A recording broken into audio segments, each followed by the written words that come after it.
Everyone, I thought I'd get back into the routine. We're back in Les Sables d'Olonne now, and we'll go back into the routine that we used to do every Saturday morning at about 11 o'clock local time here in France. We'll do a tracker update, weather looking forward for the next week, and then in about 4 hours' time, I'll do the question and answers here and give you a bit of an overview on what's happening to the entrance as well.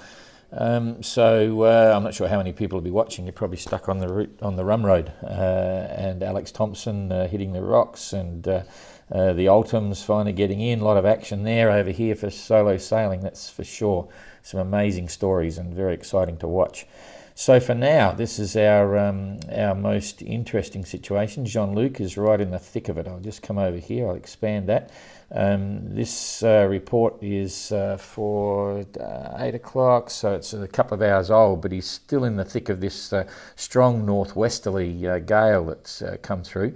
And typical Jean-Luc, he's making 7 knots down on course to where he wants to go. I would imagine he's either got nothing up at the moment or something very small up the front. His rig repairs are quite okay for anything after the beam, so he won't necessarily be concerned. He's had a total of 5 trips up the mast. He made the initial repairs. That took him 4 times up the mast, but the last one was just to put some extra lashings on. He did know he's getting good weather reports from his ham radio operators, and we gave him a weather alert 48 hours ago referring to this storm, and also another one which is on its way across. So he's got his work cut out for him there. He's, probably, in fact, we'll measure it. Let's just see how far away from Cape Horn he is. Right now, he's got about 900 or 850 miles to go. So that's going to be about 5-6 days. And you'll see, we'll come back to the weather forecasting once I go through the rest of the fleet. It's going to be quite a typical Cape Horn rounding. He's going to have a series of strong winds, big seas, pushing him around the Cape, and we'll hope it all goes well. So no contact or no news is good news as far as we're concerned as an organiser. We haven't heard from Jean-Luc, so he's obviously doing okay in this particular blow, touch wood, and we'll keep our fingers crossed. Mark, I'll just zoom this back across here a bit, a little bit too far. Mark Slats has gained only another 100 miles on Jean-Luc's position. In the last few days, he took out nearly 500 miles when Jean-Luc got blown north with the initial storm, and then his rig injury, and then rig damage, and then coming down south. So Mark's doing pretty well. I'll just put the no-go zone in there. Mark's got a little bit of distance to go before he gets to the corner. So here he is here, making good time at the moment, doing 6 knots, and he'll be happy to turn the corner here and head down. I'll explain, there's a waypoint here that a few people have been asking questions on, so listen out for that on the question and answer issues. You've got to leave that to port when you come around. So this is the initial exclusion zone, 46 degrees south. You can't go inside there, and once you get there, you've got to leave this one to port heading down to Cape Horn. So everything's looking good for Mark, and he's got a few more days of that as well. So here's the next fun part. Uku's going nowhere right now, 1.7 knots. You can see, I'll just pick this up so you get a better look if you're on a mobile device. No wind, going nowhere. Susie's rocketing along at 5.6, and she is now only 2 days good sailing behind Uku. Remembering that Uku's managed to dive only on half his hull, so he's knocked off half the barnacles, and he'll look at doing that again as soon as he can. And in fact, he may even be doing it as we speak, or may have done a little bit more because he's had no wind, so the sea should have died down a bit. So Susie's definitely on the hunt for Uku. That's a podium position there. Uku's holding 3rd place right now. And even Istvan, I mean, he's slowing up a bit, but he's only doing 2.4 knots. His distance behind Susie is only about, I think it's about 330 miles. And that's only a couple of good days sailing as well. You have 350 miles behind Susie. So there's a real interesting scenario there, remembering that they're still half a world away from the finish. Anything can happen with this group here. And in fact, it's fascinating, with Mark Slats after Jean-Luc, and who knows what's going to take it out here. So pretty nice sailing there. Now Tapio is heading south as fast as he can. Tapio is at the beginning stages of probably going to be what will be the worst week of the entire race for Tapio, and I'll explain that when we come back to look at the weather that's projected. We're not talking storms, we're just talking about horrible headwinds and really frustrating conditions, and it's going to last for Tapio probably up to about 6 days, even longer. Extending right across to the other side over here, we've got Mark Sinclair still chasing Sue Haley.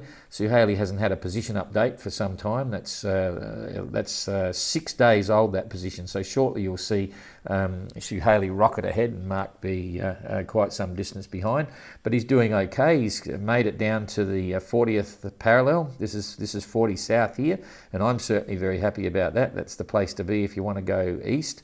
And he's doing 5.4 knots right now, so he'd be happy with that as well. Coming across here, Igor, this is still confusing because he's got a nice breeze there and he's only making 2.8 knots. We're not sure why he's still going slow. He's obviously got barnacles on the bottom of the hull. How many, we're not sure. Could be massive, and he could be still nursing the rig. We haven't had the Russian translation of Igor's last phone conversation, so as soon as we get that, we'll put that up. Usually their team get it to us within a day, but it's taking a little bit longer this time. So making okay progress. So I'll just come back on this, and we'll look at the weather here going forward for both. Hang on, we're pulsating there. Boom, boom, for Igor and Mark. So 1100, we'll go forward a day. Some good breezes for Mark. That's what you get when you're on 40. So he'll be powering towards Hobart, and Igor will be pretty much the same. So he'll be doing 3 knots or so. And we go forward another day. Okay, if Igor keeps moving forward, he'll be over here. So he's still got a sailing breeze. So let's hope he can keep up with it. Mark will be up here. He'll follow this through. He's going to be making 5 knots. So that's 130 mile days for the next 2 or 3 days so far. So that's pretty good. Go forward again. Mark's doing okay. Igor's going to be overtaken by the centre of this high, so he's going to slow down. But it might give him a chance to get over the side, do the barnacles.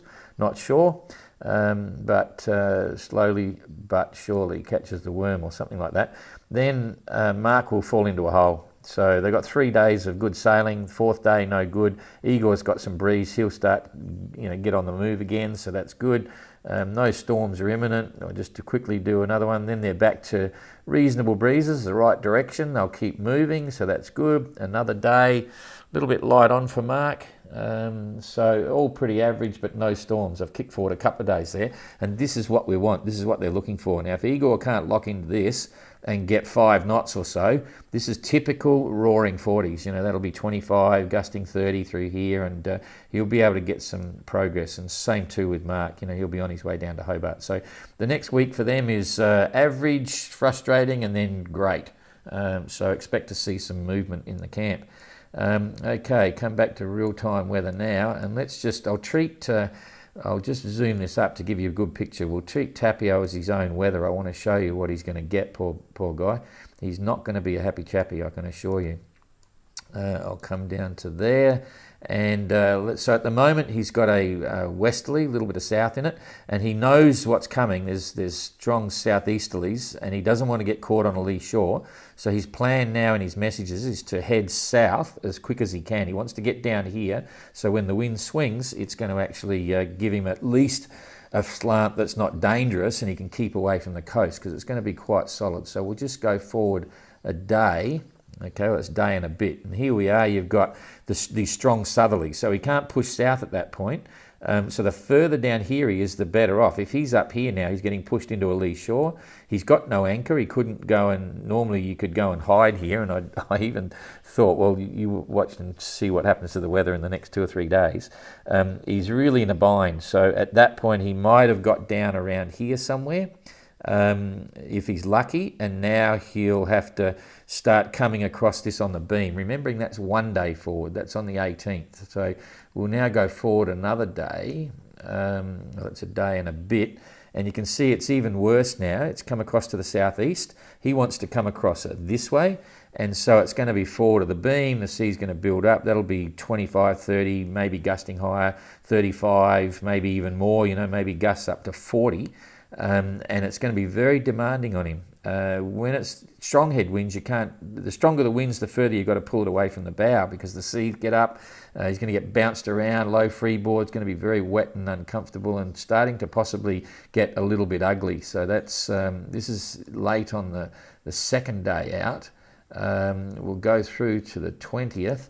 Here we go. Now, as he's coming around the corner, the wind is heading him completely. So at this point, he's going to have strong headwinds, and it means he can either go this way up into the coast, or he can start dipping south. And I think what you'll probably find he does is he'll have to go south.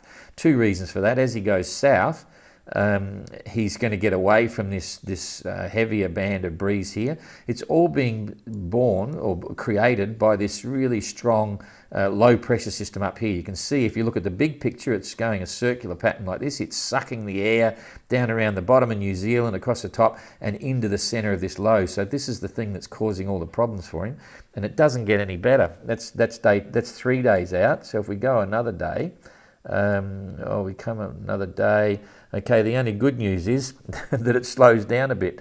The wind backs off, but if he did go south, he's going to be slowly coming up again here. So it's still headwinds, and remembering this is now day 4. So he's gone through 3 days of the wrong wind direction and high strength, uncomfortable strength. It finally backs down, but it's still headwinds for him. So that's on the 21st. Come forward another day, about here, and still headwinds, very light. At least the sea will be dying down and he'll probably be smiling. So there you got 5 days out, but still no joy. If we put the no-go zone in up here, it'll give you a point of perspective. Where are we here? He's still struggling to try and come up here. It's just light headwinds. So he's still going to be talking about, I can't go anywhere, just bouncing into these sloppy things. So that's the 22nd, 23rd. Same again, headwinds. At least he'll be out of this strong wind zone. He'll have light headwinds, so it's the 23rd. So we go through to the 24th. Same again, all headwinds. Okay, at least it's possibly manageable, bearing in mind that as we go forward, the wind direction will probably be right, but the strength may change because it's a long way to forecast that far ahead. And still, then it goes light. He's got nothing. He's going to be so, boy. Okay, so there's the 26th. Still no joy. The whole thing is against him. It's all coming from the east, or no wind, or whatever. So I think the door has been slammed shut on Tapio to catch Istvan. If you look at his current position, so we'll go back to real-time weather, how far away did Istvan get? Remembering he was only coming into Hobart, he was only a couple of days away. Istvan is now 650 miles away. That's at least 4.5 days. And what you're going to find at the end of this week of trials for Tapio, Istvan will get around the corner. They'll be 1,000 miles. He'll be 1,200 miles in front, I reckon, by the time by the end of next week. So very frustrating for poor old Tapio. So spare him a thought. Anyway, at least it's not huge storms after that. He's got some heavy winds for a couple of days. So here we are with the middle fleet now, and we'll just walk that forward and see what's going to happen. So we come forward a day. That's pretty reasonable. Istvan may not get out of this. He's going to probably sit there for a while. So no news there. Susie, great. She's got a nice breeze. She's going to be gaining here. Uku still very slow. Uku will be making 3 knots. Susie will be making 5.5, 6. So she's going to take ground very quickly on Uku. That's on in one day. We come up again here. Okay, even playing field for Uku and Susie. But they're going to pull away from Istvan. He's got a hole in front of him just forming. He's going nowhere. So Susie will pull away. Susie's probably going to have more breeze again than Uku. So watch this space. A couple of days out from now, she may have picked up quite a bit. We'll come forward another day to the 20th. So this is a 3 and a bit days. Then it starts to turn. Now it turns quicker for Susie to have headwinds here. She'll be over in this area. She's got headwinds. But if Uku's lucky, he'll be over here. And it'll be southerlies, and he'll keep going. If he can keep ahead of that, he may then pick up and start to extend the lead, because Susie will be breathing down his neck by that stage. So that's going to be very interesting to watch. Here we go forward another day, and then the centre of this high pressure system here is going to go over the top of Uku, and Uku's going to slow up, and Susie's going to catch up again. So it's going to be a bit of tit for tat, but the good news, just forgetting, because this will all change, the centre of the high is coming up, and it's going to slow them all down. But at least there's, and then, boy, look at that. They'll enjoy the ride. No storms, very nice. The Pacific doing what it's meant to do. So there's nothing by the way of storms for the middle fleet right through until for the next week, and that makes me happy. But what's going to happen down here? So we'll just I'll just scale this back a bit so you can see both Cape Horn and also where Mark is. That's a bit far if you're on a mobile. Okay, you can just see Cape Horn at the bottom here. So Jean-Luc is on course. Let's just take he's going to lose that very quickly. In the next 4 hours, he's out of it. Okay, it'll come across here, and you can see that's about there we go. You see how quickly it moves away to the coast. So this is only that's a bit more than 4. That's quite a bit, but anyway, it moves away very quickly. This one here is the next one that's going to affect him. So when he gets there, he's got good westerlies. If he's clever, he won't go any further south, because if you watch this one, I'll try and I think I can bounce that through hour by hour. Yes, just bouncing this through by a few hours. That's about every one of these now 3 hours. Yellow Brick have actually changed some features in this chart, by the way, in this Windy TY. So if you're playing around, you'll notice a few things have changed. So if you're clicking the button for every hour, it's actually every 3. But you'll see here, this is actually heading down in a southwesterly direction. So if Jean-Luc goes west in that westerly preceding it, excuse me, he'll miss the worst of this. If he keeps going southwest, he might get hooked up into the blues, and the blues will be 60 knots, or 55, gusting to 70. Because it's so small in size, the sea may not get up. So let's just have a look at the sea. It's probably going to be about 8 meters, but we go waves. Okay, yeah, this is 6 meters around here, 6-7 meters, and you can see it's a small area, small band. So it's going to go through really quick. So this is going to be very typical Southern Ocean for this part of the world, going around Cape Horn. So anyway, if we click that through, it's only that'll affect him for about 12 hours. Oh, we didn't get back onto the wind here, sorry. We did, so that's there, I've got to hit that. I'm just going to click through here. So yeah, so you can see it's pretty straightforward, but look at Cape Horn now. This is where it gets really interesting, and this is what happens all the time. It's a series of gales that last about 12 to 18 hours that just rocket through, and it just, they come one after the other. So this is what he's going to get. So he'll be sailing down here happily. So it's the 19th. I'm just scrolling through to show you what's going on. Everyone's 3 hours. So we're now coming on to the 20th. He's got a nice ride south. But you'll see, excuse me, the next one's coming through. This is the 21st. You can see it forming up. It's not a huge gale, but nonetheless, it's a very nasty gale. It's softening up a bit, but then you've got this whole area of instability. Excuse me, and strong winds, so very squally, one after the other, seas building up. This whole thing here is over the 23rd. We're going through into the 24th, and by then, Jean-Luc, that one's gone through. The next one's coming through. You're just waiting for them one after the other, and so there's really nowhere to go because he's run out of options. There's no point in going north and south. He's just got to keep going towards Cape Horn, and they just keep coming. We're thinking he should be off Cape Horn. I think he's about 1,000 miles from Cape Horn, if I remember. We just did this a minute ago, I think.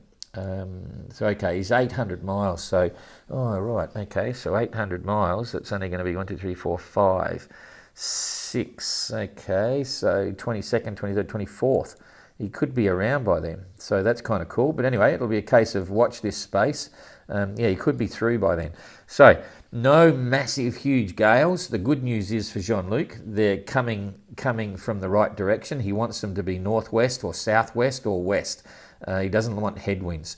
So they're big, but they're small, they're consistent, they're one after the other. So he's going to have what I call a classic rounding of Cape Horn. So we'll keep our fingers crossed there and see how it goes. As for Mark, he's got basically pretty good weather to get around the corner and off the no-go zone. We look at this, he's got some strong winds every now and then, but very favourable. He'll be making good ground on Jean-Luc. you know, and certainly without any stress. There's very little purples here. This one, he might get hooked in the top, but we'll wait and see how it goes, because that's 4 days out. 4 days out, yeah, he'll start to get hooked into this. So this is like the last run. This is the last gate into the Atlantic. They'll all breathe a bit easier once they get there, and we'll keep our fingers crossed they can all do it safely. It's saying transmissions failed. I'm not sure why. I'm going to shut this down now, but that was the end anyway. Thanks a lot.